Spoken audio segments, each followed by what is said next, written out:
Welcome dear students.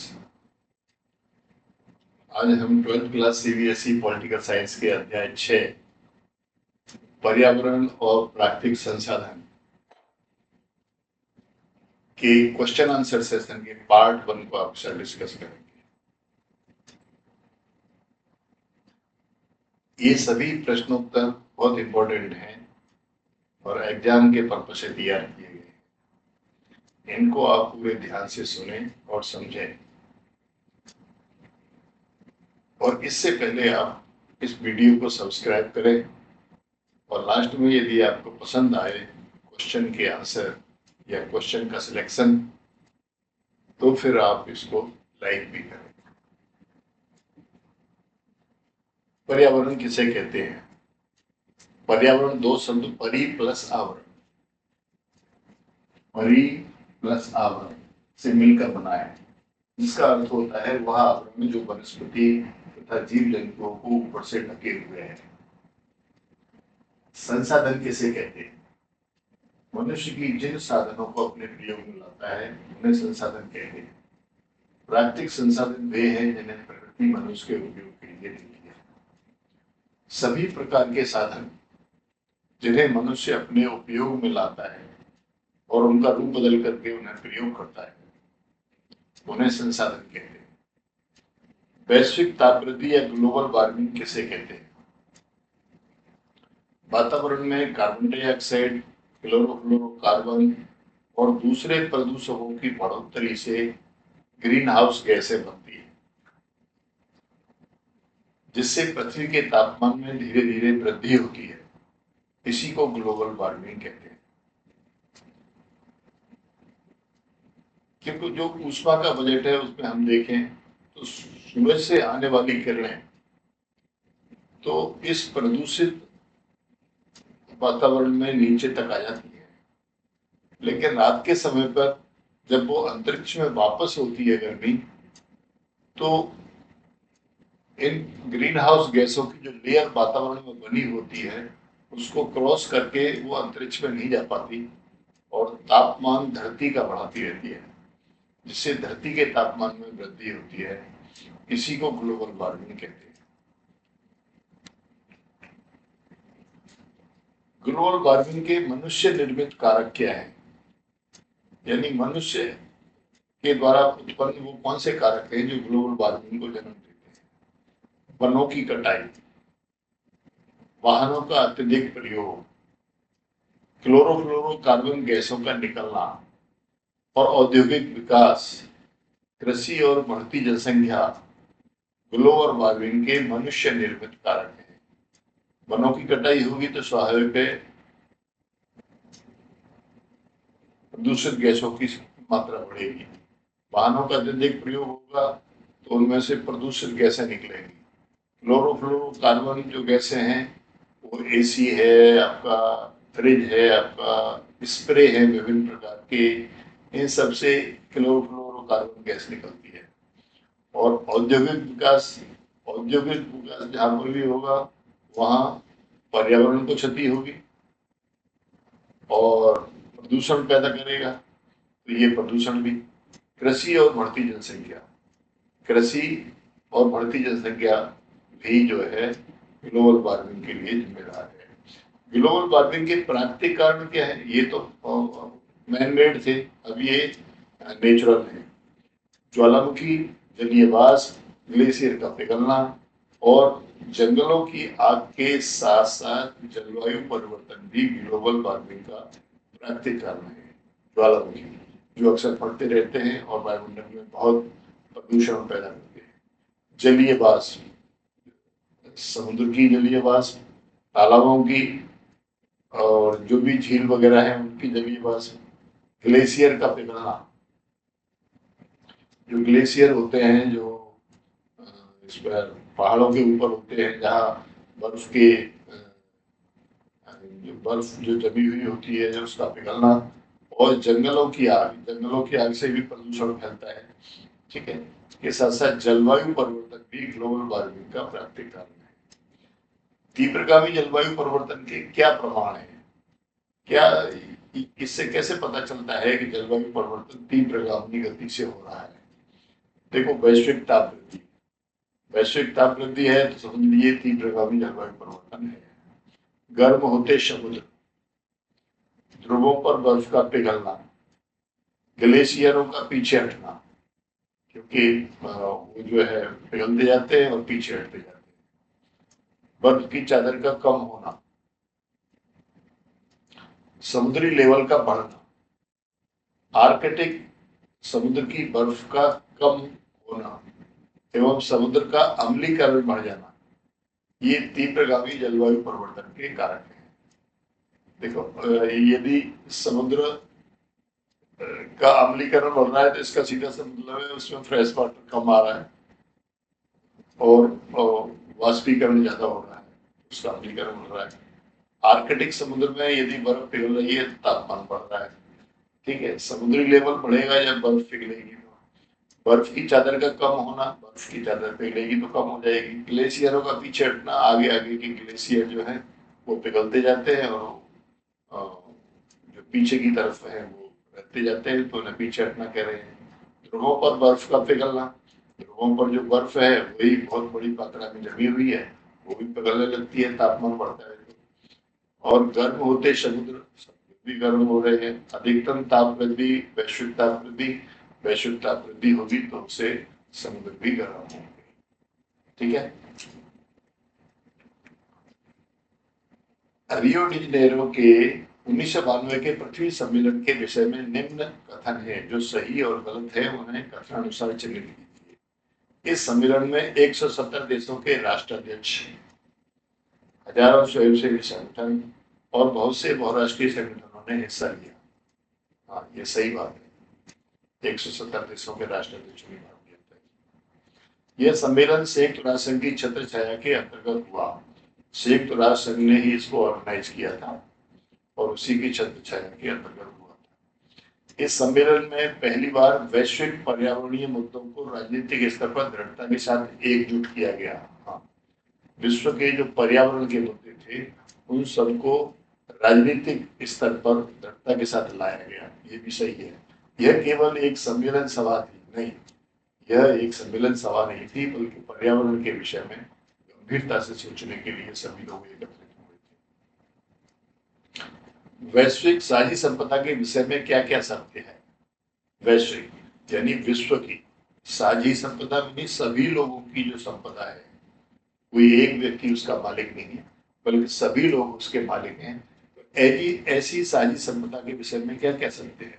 देखिए, पृथ्वी का वायुमंडल साझी संपदा है, अंटार्कटिका साझी संपदा है, समुद्र की सतह साझी संपदा है और बाहरी अंतरिक्ष, ये सब साझी संपदा में आते हैं। वे पर्यावरण को विश्व की साझी संपदा माना गया है। साझी संपदा को किसी भी देश के संप्रभु अधिकारों से परे रखा गया है, किसी भी देश के अधिकार में नहीं है, सबकी साझी है। रियो के पृथ्वी सम्मेलन में विकास की गतिविधियों के लिए जो प्रस्ताव पारित किया गया वह क्या है? विकास की गतिविधि जो पृथ्वी सम्मेलन हुआ था रियो में 1992 में, उसमें विकास की गतिविधियां चलती रहे, पर्यावरण को भी नुकसान ना हो, तो इसके लिए एक प्रस्ताव पारित किया गया था, उसका नाम था एजेंडा 21। एजेंडा 21 साझी परंतु अलग अलग जिम्मेदारियों का सिद्धांत 1992 के किस सम्मेलन में निर्धारित किया गया? साझी परंतु अलग अलग जिम्मेदारी का सिद्धांत 1992 के किस सम्मेलन में निर्धारित किया गया? ब्राजील के रियो डी जनेरियो के पृथ्वी सम्मेलन में साझी परंतु अलग अलग जिम्मेदारी का सिद्धांत निर्धारित किया गया था। क्योटो प्रोटोकॉल में विकासशील देशों को क्यों छूट दी गई? देखिए, ये पृथ्वी सम्मेलन जो 1992 में हुआ जिसमें एजेंडा 21 पास हुआ है, ये दक्षिण अमेरिका का देश है ब्राजील, उसका शहर है रियो डी जनेरियो, वहां पर यह सम्मेलन हुआ था। लेकिन क्योटो प्रोटोकॉल क्या है? ये क्योटो जो है जापान का शहर है। पृथ्वी सम्मेलन के 5 साल बाद क्योटो में सम्मेलन हुआ, तो क्योटो में जो सम्मेलन हुआ उसमें जो भी प्रस्ताव पारित हुए उनको क्योटो प्रोटोकॉल कहा गया। क्योटो प्रोटोकॉल तो क्योटो प्रोटोकॉल में विकासशील देशों को क्यों छूट दी गई? यह माना गया कि ग्रीन हाउस गैसों के उत्सर्जन में ज्यादा हिस्सा विकसित देशों का है। पृथ्वी की उत्सर्जन विकासशील देशों का अपेक्षाकृत बहुत कम है, इसलिए विकासशील देश भारत और चीन को क्योटो प्रोटोकॉल की शर्तों से छूट दी गई। अर्थात ग्रीन हाउस गैसों के उत्सर्जन में इन दोनों देशों का, भारत और चीन का और विकासशील देशों का विकसित देशों की अपेक्षा बहुत कम उत्सर्जन है, इसलिए इन देशों को छूट दी गई। वैश्विक साझी संपदा में कौन कौन से 4 क्षेत्र आते हैं? पृथ्वी का वायुमंडल वैश्विक साझी संपदा है, अंटार्कटिका वैश्विक साझी संपदा है, समुद्री सतह वैश्विक साझी संपदा है, और बाहरी वायुमंडल, ठीक है, बाहरी अंतरिक्ष जो है ये भी वैश्विक साझी संपदा है।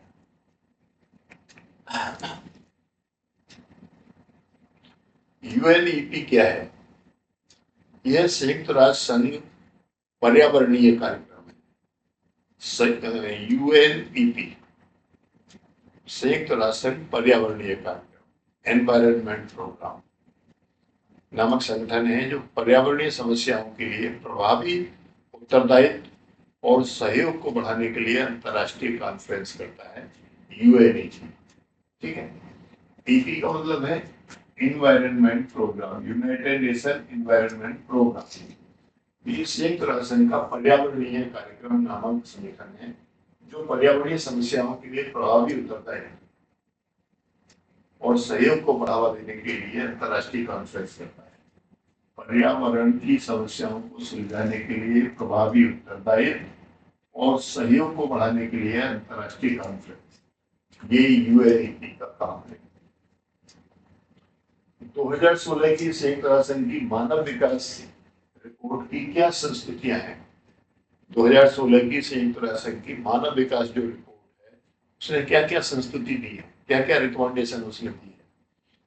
इसके अनुसार विकासशील देशों की 66.3 करोड़ जनता को स्वच्छ जल उपलब्ध नहीं होता। देखिए, विकासशील देशों की 66.3 करोड़ जनता को स्वच्छ जल उपलब्ध नहीं होता और यहाँ की 240 करोड़ आबादी साफ सफाई की सुविधा से वंचित है। इस वजह से क्या होता है? इस वजह से 30 लाख से ज्यादा बच्चे हर साल मौत के शिकार होते हैं।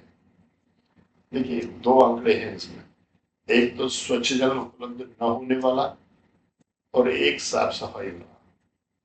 ठीक है, और उसकी वजह से क्या होता है? 30 लाख बच्चे हर साल मौत के शिकार होते हैं। ये 2016 की संयुक्त राष्ट्र की मानव विकास रिपोर्ट में बताया है। वैश्विक साझी संपदा का क्या अर्थ है? विश्व के कुछ हिस्से और क्षेत्र किसी एक देश के संप्रभु क्षेत्राधिकार से बाहर होते हैं, यानी वैश्विक साझी संपदा किसी भी देश के क्षेत्राधिकार में नहीं आती, इसलिए उनका प्रबंधन साझे तौर पर अंतरराष्ट्रीय समुदाय द्वारा किया जाता है। इन्हें वैश्विक साझी संपदा कहते हैं, जैसे पृथ्वी का वायुमंडल, अंटार्कटिका, समुद्री सतह और बाहरी अंतरिक्ष। ये 4 चीजें हैं, ये 4 चीजें वैश्विक साझी संपदा मानी जाती है। पृथ्वी का वायुमंडल, अंटार्कटिका, समुद्री सतह और बाहरी अंतरिक्ष, ये जो है साझी संपदा है।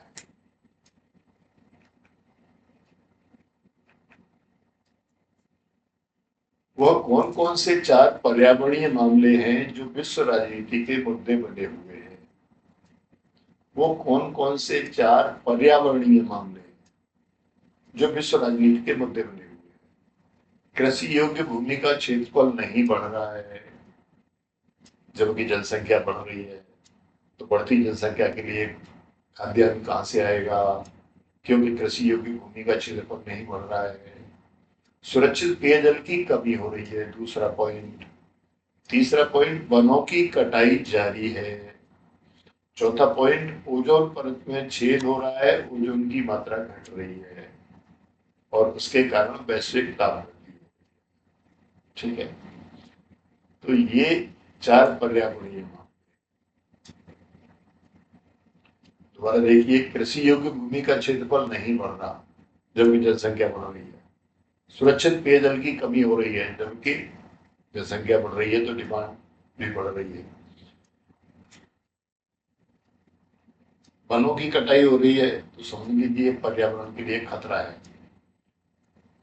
वन जितने कम होंगे, बरसात भी उतनी कम होती जाएगी, पर्यावरण भी उतना प्रदूषित होता जाएगा। ओजोन परत में छेद हो रहा है क्योंकि CFC क्लोरोफ्लोरोकार्बन निकल रहा है बड़े स्तर पर, जिससे ओजोन की मात्रा घट रही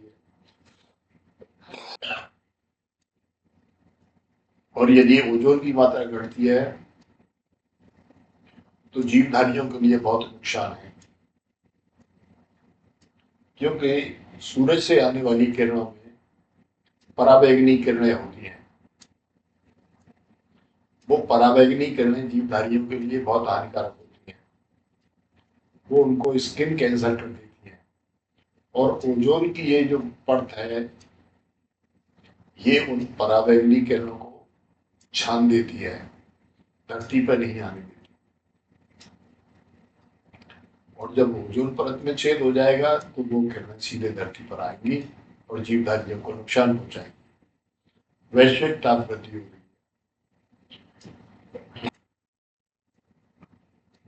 वैश्विक साझी संपदा क्या है? ऐसा क्यों कहा जाता है कि साझी संपदा के लिए अंतर्राष्ट्रीय सहयोग लेना कठिन है? वैश्विक साझी संपदा मैंने बताया आपको 4 चीजें हैं। वैश्विक साझी संपदा वह संसाधन है जो किसी एक देश के द्वारा अधिकार में नहीं है, बल्कि अंतर्राष्ट्रीय समुदाय के अधिकार में होता है, जैसे वायुमंडल, अंटार्कटिका, समुद्री सतह और बाहरी अंतरिक्ष। अब साझी संपदा के लिए अंतर्राष्ट्रीय सहयोग लेना कठिन है। क्यों कठिन है? क्योंकि साझे पर्यावरणीय मामलों के लिए आम सहमति बनाना कठिन है। बाहरी अंतरिक्ष का इतिहास वैश्विक साझी संपदा के रूप में यह दिखाता है कि इन चित्रों का प्रबंधन उत्तर दक्षिण असमानता को प्रभावित करता है। ठीक है, उत्तर दक्षिण असमानता का मतलब है उत्तरी गोलार्ध के देश और दक्षिणी गोलार्ध के देश। ज्यादातर उत्तरी गोलार्ध के देश जो है वो विकसित देश हैं और वो क्लोरोफ्लोरोकार्बन या ग्रीन हाउस गैसों का ज्यादा उत्सर्जन करते हैं, जबकि दक्षिणी गोलार्ध के जो देश हैं वो अविकसित देश है, अपना विकास कर रहे हैं, विकासशील है। तो उनको इस बात की आवश्यकता है कि वो अपना विकास करें, और विकास में स्वाभाविक बात है ग्रीन हाउस गैसें निकलें। ठीक है, तो इसके लिए जरूरी ये है कि जो उत्तरी गोलार्ध के विकसित देश हैं उनको अपने यहाँ ग्रीन हाउस गैसों का उत्सर्जन कम करना होगा, जिससे दक्षिणी गोलार्ध के जो देश हैं वो अपना विकास कर सके। तो यही असमानता है। बाहरी अंतरिक्ष में होने वाली दोहनकारी गतिविधियों का लाभ अभी वर्तमान और भविष्य के लिए बराबर होना बहुत दूर है। बाहरी अंतरिक्ष में होने वाली दोहनकारी गतिविधियां, बाहरी अंतरिक्ष में जो भी दोहनकारी गतिविधियां हो रही हैं उनमें ज्यादातर विकसित राष्ट्र ही भाग ले रहे हैं, क्योंकि जो राष्ट्र विकासशील हैं वो तो अपनी अभी जनसंख्या की समस्याओं में ही लगे हुए। पृथ्वी सम्मेलन क्या था? कहां तक यह सम्मेलन लाभदायक सिद्ध हुआ, व्याख्या कीजिए।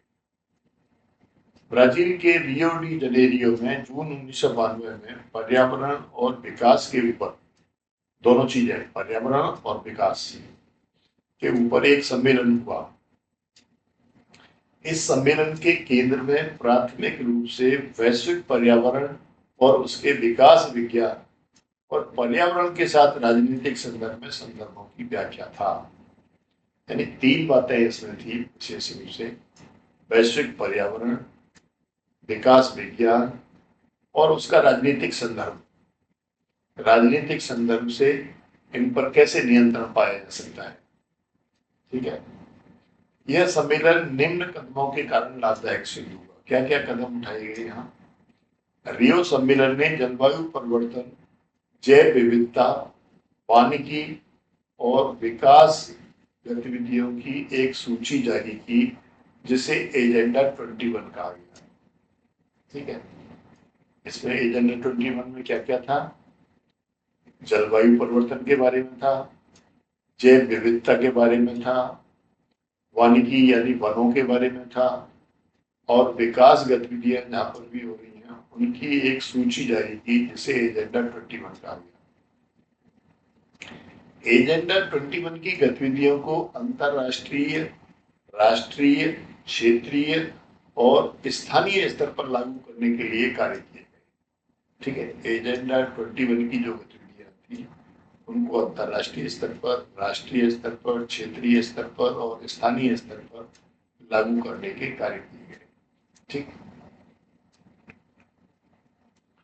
इसमें आर्थिक विकास और पर्यावरणीय जिम्मेदारियों को लेकर सहमति बनी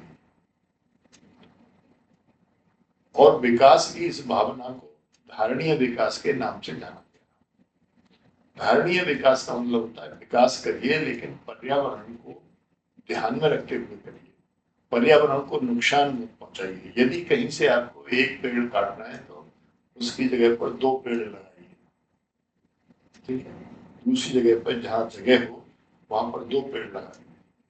तो कोई भी आप पर्यावरण का किसी भी तरह से नुकसान करते हैं तो उसको उस स्थान से दूसरे स्थान पर दुगना कर दीजिए। ये धारणीय विकास है। कुछ आलोचक यह भी कहते हैं कि एजेंडा 21 का आधार आर्थिक विकास के पक्ष में जाता है अपेक्षाकृत पर्यावरणीय संरक्षण। हाँ, तो पर्यावरणीय जो संरक्षण है उसे नुकसान आर्थिक विकास पहुंचा रहा है और आर्थिक विकास एक आवश्यक क्रिया है, इसलिए आर्थिक विकास पर एजेंडा 21 में ज्यादा जोर है।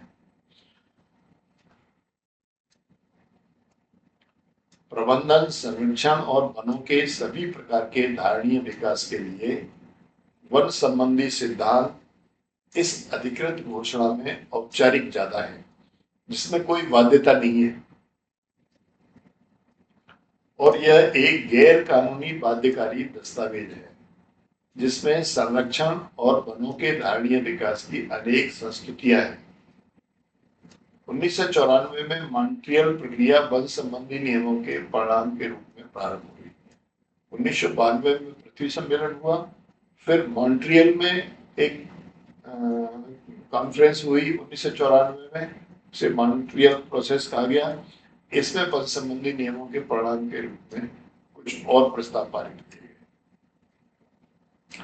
भारत ने 1997 के क्योटो प्रोटोकॉल पर कब हस्ताक्षर करके उसे अनुमोदित किया? भारत ने 2002 अगस्त 2002 में भारत ने क्योटो प्रोटोकॉल पर साइन किए और उसे अमल में लाया।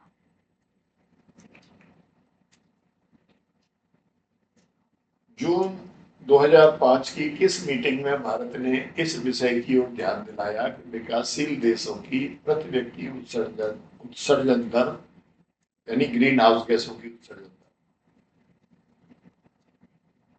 दुनिया के देशों की तुलना में बहुत कम है, विकसित दुनिया के देशों की तुलना में बहुत कम है। ठीक है, ये था G8 सम्मेलन। G8 सम्मेलन, इसमें जून 2005 में भारत ने इस विषय की ओर ध्यान दिया। रियो के पृथ्वी सम्मेलन के समझौते को भारत ने कब लागू करने के लिए अनुमोदित किया? 1997। UNFCCC क्या है और इसके उद्देश्य क्या है? United Nations framework convention on climate change.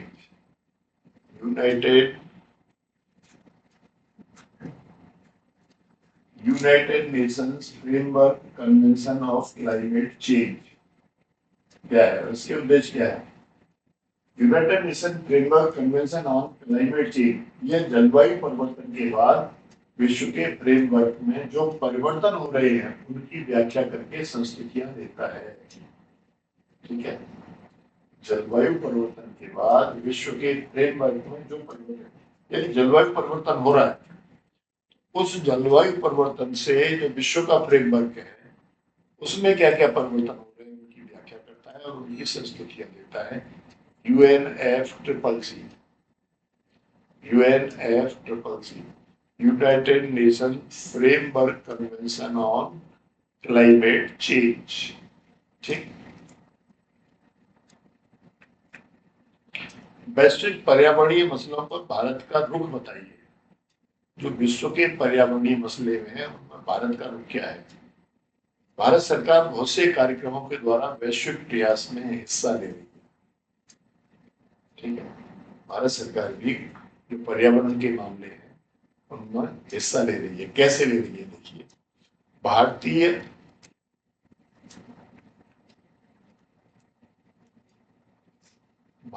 राष्ट्रीय ऑटो फ्यूल नीति के तहत वाहनों को शुद्ध ईंधन दिया जा रहा है।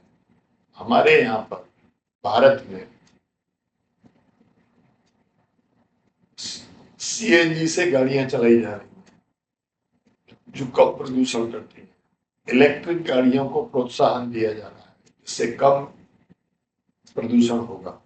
ठीक है, तो ये भारत सरकार ने राष्ट्रीय ऑटो फ्यूल नीति बनाई है।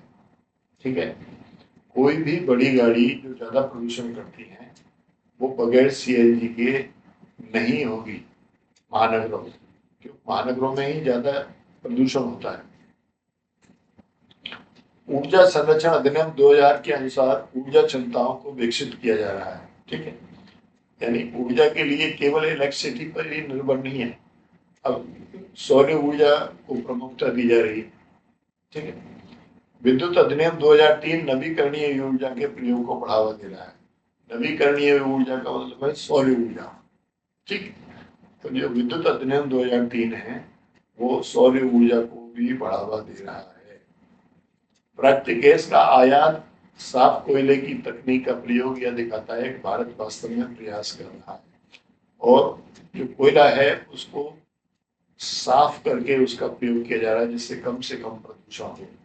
ठीक, और नेचुरल गैस का बड़े स्तर पर आयात किया जा रहा है जिससे ये नेचुरल गैस वाहन चलाई जा सके। इससे एक और प्रयास भारत ने किया है, वो क्या है, भारत ने 2020 तक बायोडीजल के उत्पादन को प्रोत्साहित करने के लिए 11 मिलियन हेक्टेयर भूमि का चयन किया है और वह शीघ्र ही बायोडीजल पर नेशनल मिशन लॉन्च करने के लिए प्रयास कर रहा है। यानी बायोडीजल बनाने के लिए जिस वनस्पति की जरूरत है, ठीक है, उसके लिए 11 मिलियन हेक्टेयर भूमि का चयन कर लिया गया है।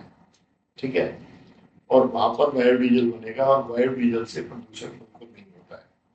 ठीक है, तो इस तरह से आपने देखा कि भारत ने राष्ट्रीय ऑटो फ्यूल नीति बनाई है, ऊर्जा संरक्षण अधिनियम 2001 बनाया है, विद्युत अधिनियम 2003 बनाया है, प्राकृतिक गैस का आयात कर रहा है बड़े स्तर पर भारत, और साफ कोयला तकनीक भी लागू की गई है और भारत बायोडीजल के उत्पादन में इंटरेस्ट ले रहा है। तो इस तरह से वैश्विक पर्यावरणीय मसलों पर ये भारत का रुख है। भारत जो है अपने देश के अंदर पर्यावरण को साफ सुथरा रखने के लिए इन उपायों को कर रहा है। विश्व राजनीति में पर्यावरण की चिंता किन किन मुद्दों को लेकर के है, उन्हीं कौन कौन से मुद्दे हैं जिसमें पर्यावरण को लेकर के चिंता है। घटता कृषि योग्य क्षेत्र तथा घटती कृषि भूमि की उर्वरता। देखिए, कृषि योग्य क्षेत्र है वो घट रहा है और कृषि योग्य भूमि की उर्वरता भी घट रही है जबकि जनसंख्या बढ़ रही है।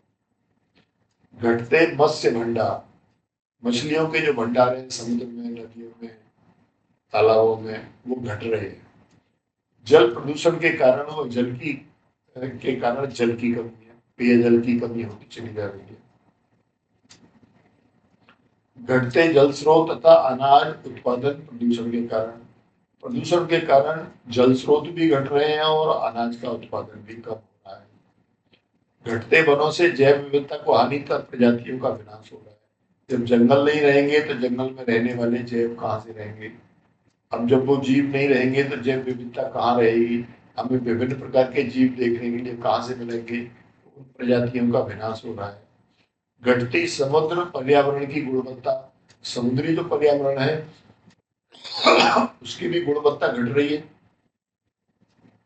समुद्र तटीय इलाकों में मनुष्यों की सघन बसावट हो गई है, जहां वो बहुत सारे प्रदूषण करते हैं और किनारे के समुद्र में ही उसे बहा देते हैं।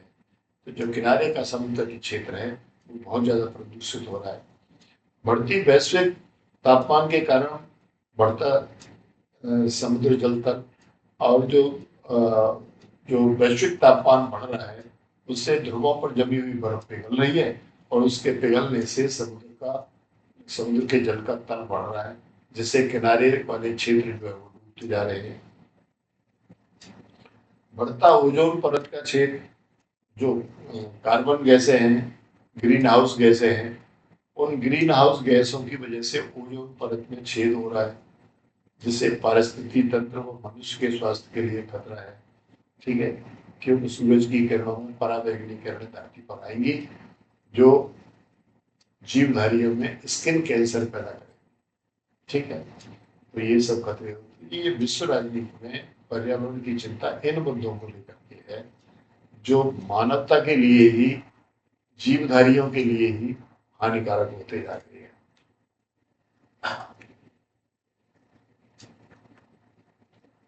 इस प्रकार ये पार्ट 6 के प्रश्नोत्तर का पहला सेशन, पहला पार्ट जो है पूरा होता है। ठीक है, यदि आपको ये पसंद आए हैं प्रश्न और इनके उत्तर, तो इसको लाइक करें, सब्सक्राइब करें और फिर लाइक करें। अगले सेशन में दूसरा पार्ट बताया जाएगा। तब तक के लिए जय हिंद।